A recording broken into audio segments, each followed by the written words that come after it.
Magandang araw sa inyo. Welcome back ulit sa ating channel. At sa video ito, pag-usapan natin ngayon ng update dito tungkol kay Kai Sotto.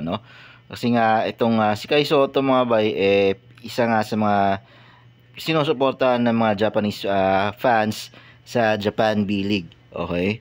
And marami nga ang humanga dito kay Kai Sotto dahil nga sa kanyang galing sa pagbabasketball. And kamakailan niya doon sa kanyang naging vlog, habang naglilibot siya dito sa Tokyo, maraming mga Pinoy fans or rather mga Japanese fans ang sumuporta at nakita itong si Kai Sotto at nagpa-picture nga sa kanya.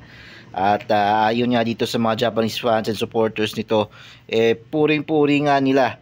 Makikita niyo dito sa picture na to, kung saan makikita niyo tong picture na to sa vlog mismo ni Kai Sotto, na talagang pinupuri siya ng mga kanyang Japanese supporters. Ayon nga sa kanyang mga fans na nakapagpa-picture sa kanya, in-interview nga ito kung bakit nga daw nila tila sinusuportahan itong pambato nating si Kai Sotto.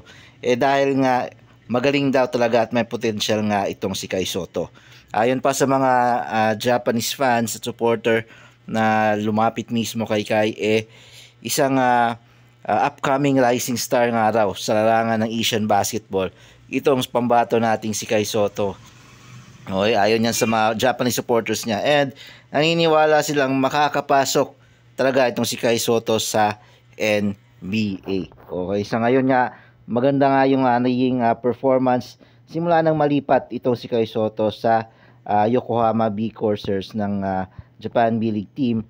And so far maganda yung pinapakita niya, and maraming humahangang mga Japanese supporters sa kanyang naging performance. Okay, umaasa din siya na balang araw makakakuha din siya ng Japan B-League title habang naglalaro pa siya at hindi pa nakakapasok sa NBA. So talagang todo suporta yung mga Japanese fans dito ay Kai Sotto, at hindi lang yung mga Pinoy fans ang may gustong makamit ni Kai Sotto yung kanyang pangarap na mga pasok sa NBA, and nakikitaan talaga nila ng potensyal mismo na galing yan sa mga Japanese fans na sumusuporta dito kay Kai Sotto. So sikat na sikat nga talaga ngayon si Kai Sotto, guys. Hindi na nga yan may pagkakaila, at nag-i-improve din naman na ngayon. I think mas maganda yung naging performance niya simula nang malipat siya mula sa Hiroshima dito sa Yokohama.